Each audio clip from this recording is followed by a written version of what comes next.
With the god of destruction Beerus roaming about the galaxy searching for the Super Saiyan God in order to give him a worthy fighting challenge, the Z Warriors are the only thing that stands between him and total destruction of the planet Earth.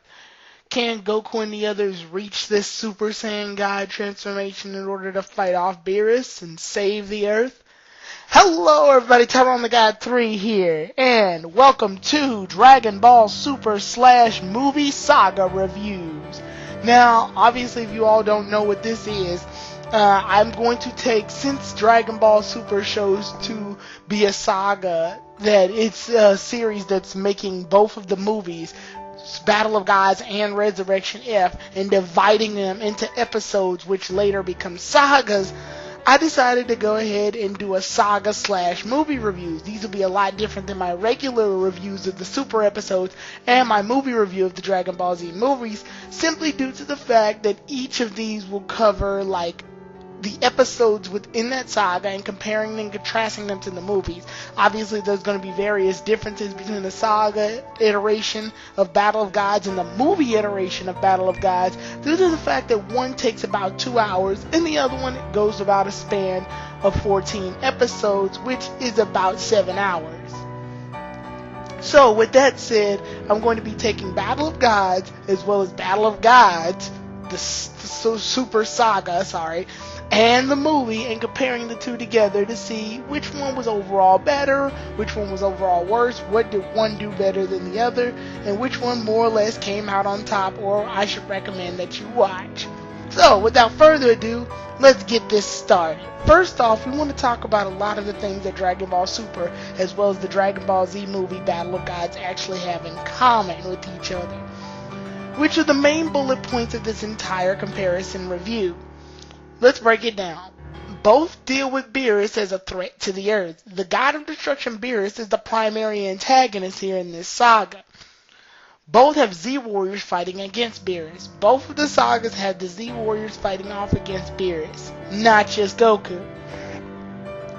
Both deal with the Super Saiyan God transformation. The Super Saiyan God is the focal point transformation in which the audience has to pay attention to when it comes to opposing Beerus, the God of Destruction. This is the form that Goku attains in both the saga and in the movie, and becomes the staple new transformation of this entire series. It's Bulma's birthday party! This is not as important as the other bullet points, but it's still worth noticing, because this is the event that draws all of the Z Warriors, as well as Beerus, to the exact same spot in order to unleash their battle. Outside of that, we then look at the main bullet point differences, and then I'll break down the differences between the episodes as well as the movie itself. One difference is that 2 of the episodes have to deal with character development. Now, I know what you're thinking, what? How is this a major difference? Basically, the series doesn't start off the exact same as the movie did, with Beerus searching for Super Saiyan God right off the bat. It more or less shows Beerus developing as a character, and we get to learn how destructively powerful Beerus is as a villain. Honestly, this is a mode that I didn't really think existed in most of the sagas that I watched in Dragon Ball Z when looking back. There's never been moments like these where they just show how strong the character himself is and how much of a threat they are until they've already been introduced to the Z Warriors. There's not many sagas like this, or many instances where they show off the villain's strength prior to meeting up with the Z Warriors. The Z Warriors more or less wind up knowing how strong an opponent is during a battle, right before a battle, or in the midst of late battle. So it was really cool to see 2 episodes just solely devoted to how powerful Beerus is, with the Z Warriors having no knowledge of his existence yet. Also, what I mean by character development is that it dealt with our Z Warriors developing as characters during the time of peace after the Majin Buu battle. We got to see things like Gohan and Videl interacting. We got to see Piccolo interacting with Gohan and Videl. We got to see Goten and Trunks going out of their way to find this mystical water that can help Videl's complexion. We got to see Vegeta take his family to the amusement park to gain a little bit more character development and make him seem more like a fatherly figure. And we got to see some training moments between Goku and Vegeta as they prepare in order to fight off against the incoming threat, even though they have no idea what incoming threat is coming. This made for some really nice moments in the series, and I really like the fact that these moments of peace episodes happen. They also gave the thing a new turn, something to look more forward to in a more settling environment when it came to our Z Warriors. I love fighting as much as the next DBZ fan, but I'm also a really great fan of episodes where the Z Warriors are just inactive, just taking in the world and all that it's got to offer, and then chilling and just having peace and, taking all in the nice setbacks. Great moments where the Z Warriors aren't exactly fighting, but, just hanging out. And those two episodes actually provide that. So, if we were to give points on character development, just raw character development, I'd have to give it to the Saga of Battle of Gods rather than the movie, because the movie more or less hops right into the conflict, which it kind of has to. It's a movie. It can't afford to really waste that much time, but I will give Battle of Gods its points, and by Battle of Gods I mean the movie. I'll be giving it its points. And by points, I mean there are moments in the movie that definitely increase the character's development. Battle of Gods is the more character developed and story driven of the movies between this and Resurrection F, so I definitely have to say this did a good job of increasing character development for certain characters that we haven't seen in a while, because when Battle of Gods was released as a movie, we hadn't seen any much of Dragon Ball Z for real at all. Battle of Gods came out around the time where Dragon Ball Z was starting to get back into being popular again, due to the fact that Kai was basically over, as well as Dragon Ball Z was over, so we had this little nice set of DBZ air, and then we hadn't been introduced to the DBZ universe again until it started to blow back up with Battle of Gods. Another key difference is that the battles take place on a boat versus at Capsule Corp. Now I know what you're thinking, what real difference is this? Nothing for the plot wise, but visually there are various differences that take place here. In Dragon Ball Super, the battle takes place on Bulma's boat to celebrate her birthday party. Vegeta, as well as the rest of the Z Warriors, fight Beerus on a boat. Goku fights Beerus on the boat, as well as in the air, above the ocean where the boat was. Whereas in Battle of Gods, Goku fights Beerus at Capsule Corp, because Bulma's party takes place at Capsule Corp.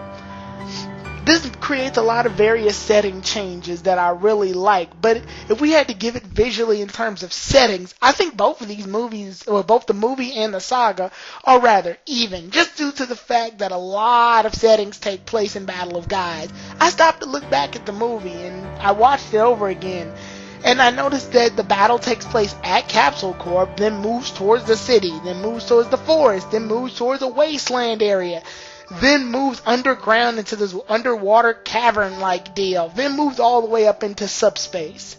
Subspace and Capsule Corp, I think, are the two key factor locations that take place in Battle of Gods, because they share the same areas as in the Saga and Super Saga. In Super Saga, while it's not exactly Capsule Corp's boat is where the first half of the battle takes place, then over the ocean. Then after that, it goes all the way up into subspace. Then after subspace, it goes right back into the ocean. Then to this nearby island that looks similar to where Piccolo and Android 17 had their brawl. Then it takes place underwater. Then it takes place right back in subspace again. And so more or less ends there. So I gotta say, in terms of locations, there was a lot of unique locations that they both fought in. But I'd have to give it to Battle of Gods, the movie, only because a lot more locations were shown off in such a short amount of time. There were, I gotta say, Battle of Gods definitely did a better job of showing off all of the locations in which things had taken place. So, after that, we see another bullet point difference. Dende did not discover Videl's baby. This isn't a huge one, because we later wind up with the exact same conclusion of Videl offering up her power, via Pan's power, and unborn Pan's power up to Goku so that he can transform Super Saiyan God. The revelation of Pan being pregnant comes out a bit differently than it did in the movie. In the movie, I have to say it was done a lot better, because everything that led up to that point happened for a reason. Shu, Mai, and Pilaf wind up shooting at Great Saiyaman. Great Saiyaman reflects the bullets. Videl ends up getting hit because of the crossfire. Dende has to heal her and discovers that she's holding two life forms, her own obviously, as well as Pan's. Dende is the first one to discover this, but Videl wants them to keep it a secret until later. Because of this, Dende also reveals that Videl's the one that's pregnant, and they have another Saiyan with them that they can use for the Super Saiyan God ritual. Whereas in the movie, Videl ends up revealing that she's pregnant sorta out of the blue, and the characters react more or less appropriately. I don't know, something about the foreshadowing of the baby within the movie, and then the later reveal of the baby in the movie just gives Battle of Gods the movie a bit more points than Dragon Ball Super's Saga. Another key bullet point here, while it isn't that important, does show off to be an important factor to me, is Gregory. Now, I know what you're thinking. What about Gregory? Gregory didn't show up in Battle of Gods the movie. However, he does show up in the Dragon Ball Super Saga Super Saga. So, because of this, we got to see Gregory. Now, what importance does this have to the plot? Not much, considering that Gregory is a filler character, but it is important to note that Gregory was there when Beerus had showed up, and he tried to hold Goku back from more or less trying to fight Beerus right then and there. Just a very interesting thing I would like to note, because we're comparing and contrasting anyway. Now we move on to the meaty stuff. Let's move on to plot. The plot more or less is the exam for both series and the movie. The plot goes like this. Beerus discovers the Super Saiyan God transformation and finds that a Super Saiyan God will be the thing that he fights in order to give him a worthy fighting challenge. Because of this, he ends up winding up on King Kai's planet in order to fight off against Goku to test his strength and ask him what he knows about Super Saiyan God. Goku gets his butt kicked, and then Beerus heads to planet Earth so that he can ask the other Saiyans what they know about Super Saiyan God. They don't know anything. Boo ends up causing a ruckus because of Pudding, and then the Z Warriors end up fighting Beerus. They get curve stomped by Beerus. Goku appears at last minute, transforms Super Saiyan God thanks to a ritual they learned about thanks to Shenron. And then later, Goku ends up fighting Beerus on Super Saiyan God. The two are more or less evenly matched, have a great fight, but Beerus ends up winding up out of energy. Goku winds up losing the fight. The planet doesn't get destroyed, and Goku somehow manages to befriend Beerus. That's the plot for both of them, more or less. Now, here's the thing though. How was the plot done with the movie versus the saga? Well, let's see. The movie had to do it within about an hour and 30 minutes according to theatrical views, everywhere in the theaters. Whereas in the DVD version, the version I'll more or less be referencing within this entire video, had the leisure of doing it in about 2 hours. That still doesn't aim up to Dragon Ball Super 7 hours that they had in order to do the entire saga. Dragon Ball Super had about 7 hours, 14 episodes if you will, to do the entire thing. So they were given a lot more leverage. But was this time used correctly? Well, yes and no. I say yes because we've got those 2 character development episodes. Key episodes that were allowed to make the introduction of these characters a lot more interesting, even to those who haven't been introduced to the Dragon Ball universe at all. We got moments we got to see of Goku working as a radish farmer. We got to see Vegeta be a father to his family. We got to see Goten and Trunks go out of their way in order to give Videl a wedding gift. We got to see Gohan do development with his wife Videl, and we got to see Hercule with Majin Buu and several other characters in their laid-back forms. We even got to see this even more in episodes where Bulma invited everybody to her birthday party in like episodes 4 and 5. Unfortunately, I also say this wasn't used correctly because there were some moments that just didn't need to happen. Like Oolong's rock, paper, scissors battle against Beerus, which happens in both the saga and in the movie. The movie only does it for about a minute and a half, where the saga literally wastes an entire episode on that one factor that was literally deleted from the movies and the theatrical views because it would have wasted a little too much time.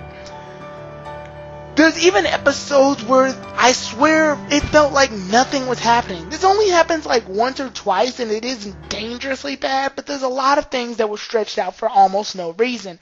The transformation to Super Saiyan God feels like it took way too long, whereas in the movie, the transformation takes more or less about 8 minutes.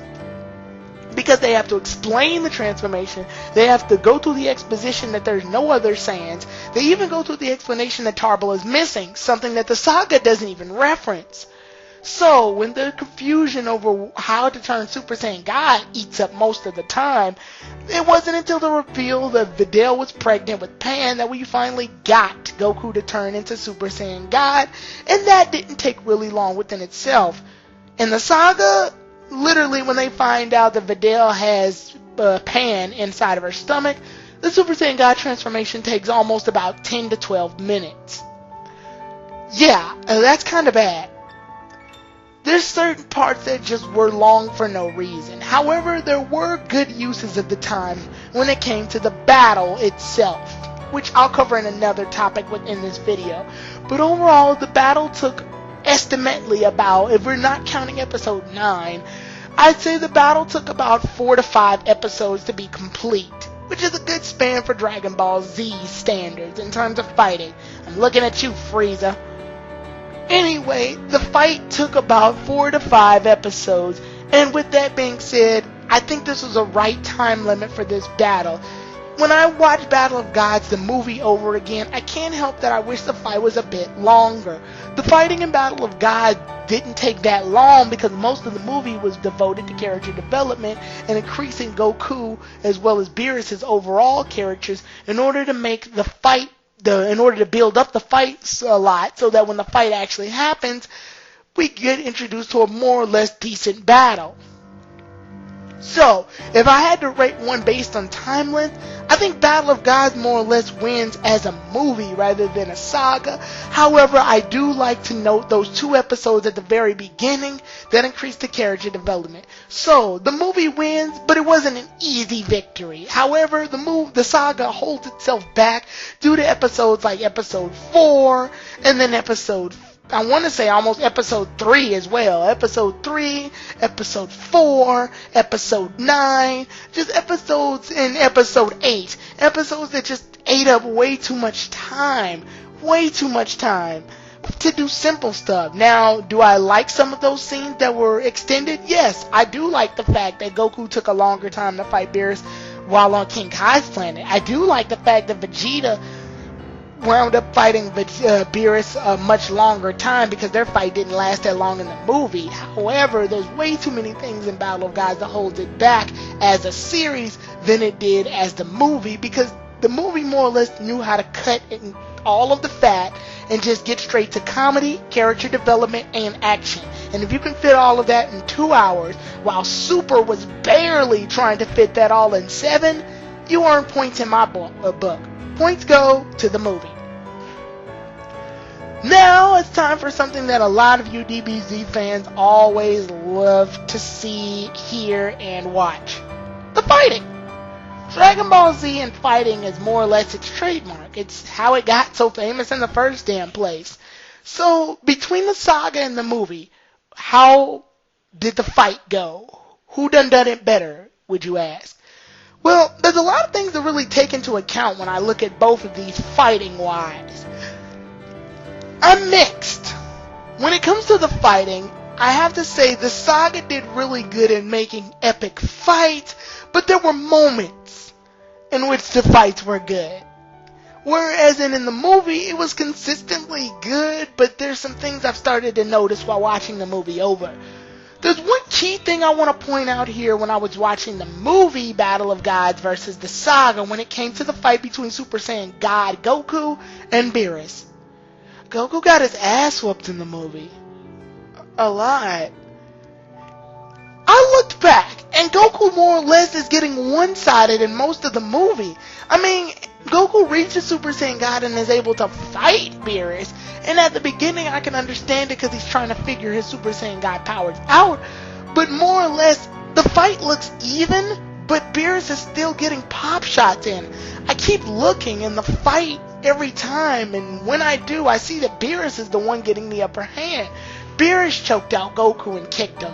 Beerus is the one that kicked Goku in the forest. Beerus is the one that punched Goku all the way to the point where Goku almost hit a dinosaur in the face. Beerus was the one that knocked Goku underwater into the caverns. Beerus was the one that hit Goku and it made the chunk of the wasteland fall off. Beerus kicks Goku's ass in the movie. And I'm not just talking about the Super Saiyan 3 fight against them on King Kai's planet. We'll talk about that later. But I'm talking about the main climactic fight itself. Goku gets his butt kicked. While in the Saga, Goku more or less is even with Beerus. Granted, Beerus wasn't using his 100% power when they were fighting above the ocean while they were still in Earth's atmosphere. Goku more or less is tying with Beerus because Beerus wasn't taking the fight seriously at all, and when Beerus did take the fight seriously, it shows. Goku decided to rev it up a bit more though too, and the two were more or less even by the time they made it into subspace. Goku was standing more or less a chance once they made it into subspace. And then when Goku even was at Super Saiyan with Super Saiyan godlike power, they still were about even. The two were about even here. Whereas in Battle of Gods, the movie, it didn't look so even to me. Granted, Goku did get his shots in. It wasn't just him getting his butt kicked the whole time. But I do want to notice that Beerus was more or less had the upper hand in the entire movie. I just couldn't look away from it. Now let's look at the minor fights for a second. I'm talking Super Saiyan 3 Goku versus Beerus on King Kai's planet, as well as Vegeta versus Beerus, and I guess I'll talk about the Z Warriors fights as well. When Goku fought Beerus on King Kai's planet, this was their introduction fight towards each other and shows the huge league of difference that Beerus has over Goku. This was settled in two ways, and I can tell you exactly which episode settled it in Super. Episode 5. Oh my god. Well, let's look at it. Let's look at the fight on the movie. In the movie, it's a short fight. Not too long. I'd say about 4 minutes. When Goku fights off against Beerus, he goes straight to Super Saiyan 3. I mean, he does show off the other transformations, but primarily he fights in Super Saiyan 3, and Beerus more or less beats him without any effort. He flicks him and then chops him on the neck, and that's basically the end. It was probably the most traumatic thing to watch when you first get introduced to it, though, seeing how Super Saiyan 3 Goku gets stomped out so easily. So, later on then, in episode 5, they actually did a pretty cool concept. Goku fought Beerus on all of his forms, not just Super Saiyan 3. And looking at it from that angle, it sounds pretty cool. Unfortunately, episode 5 is, oh,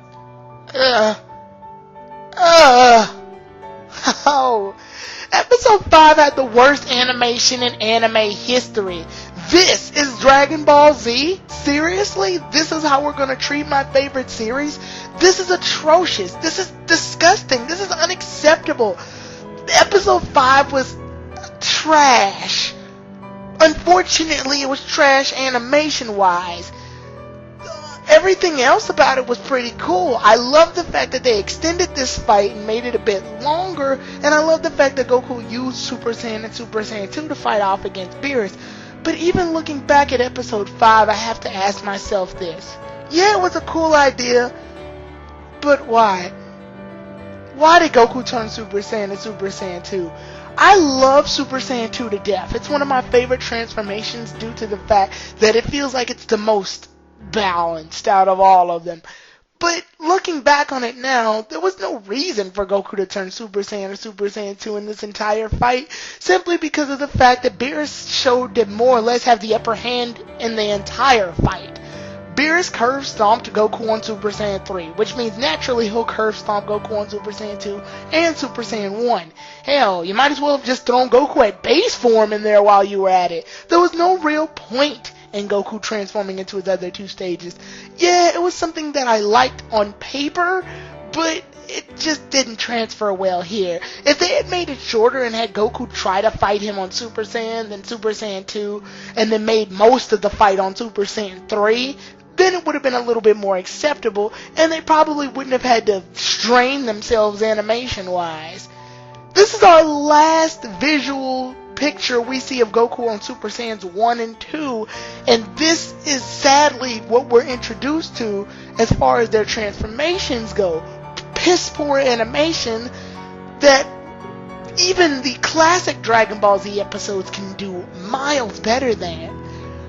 I gotta say, I have to give it to the movie, unfortunately, but that's only because the animation held it back. I do love the idea of Goku transforming Super Saiyan 1 and 2 within the series, but it just didn't transfer well, and to be honest, we didn't really need it. Episode 5 more or less ruined the saga for a lot of fans, and Episode 5 almost ruined Super for me. Thankfully, the rest of Super makes up for it. So, if we were to give it that, I'd say points go to the movie for that fight. Then we move on to the Z Warriors versus Beerus. I gotta give points to the movie as well on this one, only because of the fact that when the Z Warriors fought Beerus in the movie, Beerus, beat them in a really cool way. He, stopped Tien with chopsticks, hit Piccolo in his pressure points with chopsticks. He freaking, karate chopped Android 18. It felt like more of a fight. Whereas in the saga, Beerus wipes them all away using this gust of wind, and that's it. They're just done. Even Fat Boo put up more of a fight. However, Fat Boo put up more of a fight in Super than he did in the movie. Unfortunately, Gohan's fight was completely piss poor because he didn't even get to fight Beerus. Beerus threw Majin Buu at him, and he was just down for the count. And then we got the fight with Vegeta versus Beerus. Now, this fight was actually better. Vegeta fought off against Beerus, and more or less it was a way better fight this time. Vegeta lasted a bit longer, and we got to see Vegeta get in a lot more hits and use a bit more of his techniques. Now, I also should talk about choreographing of fights while we're still on the topic of battle. I'm going to give points to the movie for choreograph, however, I say Super did a better job in terms of fighting length between Goku's and Beerus' fight, just their fight alone. However, choreograph-wise, I gotta say, the movie did it better. The movie focused more on choreographed fighting, while Dragon Ball Super focused on the usual animation fighting of characters punching really fast and kicking really fast in mid-air. The classic style of Dragon Ball Z fighting, if you will. Whereas in the movie, it focused a lot more on martial arts. And it focused more on Goku and Beerus' moves having a lot more fluidity. You can see this mostly within the scene where they're fighting in a city. Because of this, I'd say I give points to the movie in terms of visually how the fight looks, but I have to give points to the saga based on how the fight went, because Super Saiyan God Goku was more or less even with Beerus, and it definitely shows. I also do like, however, the saga's use of techniques. The saga did a better job of showing Beerus' techniques off. Beerus and Goku's fight didn't have a lot of techniques used in it, and even when Beerus started using Energy Blast, it was towards the end, and Goku even comments on it. So, when the fight finally takes place with them using different types of Energy Blast and cool, techniques, and Goku using Kamehameha a lot more, we got to see more techniques used. Between Beerus and Goku, we got to see Beerus use this cool technique where he makes multiples of himself and shoots the energy bombs. And we got to see him use this one cool technique where he had an energy ball and he knocked it around like a hacky sack and kicked it towards Goku. Really cool stuff. Just really, really cool stuff. The movie, however, doesn't really focus a lot on that. However, it does look more fluid in terms of fighting because a lot more martial art-like techniques were used between Goku and Beerus. That's why I said in the fighting I'm mixed on, because the movie does do well in terms of fluid animation, while as the saga did better job of extending the fight to a point where I really liked it, and also showing off a bit more techniques in terms of Energy Blast and things like that. Both had their own good fights respectively, and had their very own good bullet points that were noteworthy. Now, I guess we should move on to the theme or motif. I know what you're thinking, what is this part of the saga and why am I interested in it? Every time I watch an anime, any anime, or an anime movie, I always try to gain some kind of lesson out of it. The story, something to redeem, something to take back and go, yeah, I learned that. Battle of Gods, saga-wise, doesn't have as much of that as Super did. As well as the movie did, I'm sorry. And here's what I mean. The movie focused on Goku as a character because Goku was disappointed in the Super Saiyan God transformation. Goku was disappointed more or less at the fact that he had to gain this power using his friends and family in order to achieve Super Saiyan God. Whereas in the saga, not so much. Goku didn't really care where he got his power from, just so long as he got to fight Beerus. Goku's aim was not to let the Earth get destroyed, and he persevered. So the theme of perseverance does show off between Goku and Beerus within the saga, but perseverance is something that almost all shonen anime show. If I'm a main character, I'm not gonna give up. That's kind of shonen's theme at this point. Battle of Gods, the movie, did a much better job of showing off Goku's character. What's more important, being able to gain the power to fight off against enemies even if it means using others to help you, or being able to reach the top and reach a power that you want by yourself by gaining your own. This lesson is a lesson that you can toss around as being good or bad. Everyone needs help once in a while. It's never a wrong thing to ask for help. One of Goku's flaws is that he likes to gain power by himself instead of using others. This is something that was shown throughout. He'll only gain power from other people as a last resort, or if he needs to defeat an imminent threat. The movie did a good job of showing off Goku's characters and trials and tribulations to where we got to see Goku as more of a 3D based anime character. Whereas in Super, he's more or less shown off as his 2D shonen self. I don't know if that makes sense to a lot of you guys, but Goku's theme of overall carrying that power and showing whether he needs help or not was more or less more important to me in the movie. The theme of Goku using Saiyan pride in order to guide him through the fight was something that even Beerus had no choice but to respect. Even Vegeta showed to have pride when he was humiliating himself, in both ways, to stop Beerus from destroying the planet Earth. Something about this movie and the theme of pride, as well as the theme of having others help you in order to obtain power, just made it a more interesting movie to me, and I had a better emotional connection with Beerus and Goku when the movie was over. Super, I didn't get that. While it did have a good fight and it did have some emotional value towards the end, where Beerus was able to befriend Goku and respect him as a fighter, I still felt like the movie did a better job of showing off Goku's character. So, I'm going to give points to the movie here. So, I guess we can go ahead and do a final verdict since we're almost running out of time. Which one was better? I gotta say, I can't pick, but if I were to make an immediate choice, I'd watch the movie. Not just to diss the entire Dragon Ball Super as a first saga as a whole, but the movie just did something, was able to cut all the fat and put everything it needed in order to make it a nice character developing movie all in one. But still watch the series. It's still worth it, and the saga of Battle of Gods does a great job showing off the fight and a lot more of the techniques used within the universe. Overall, it was still good. So, that said, I'll see you all then, everybody, in the next saga/series review. Tyrone the God 3 out.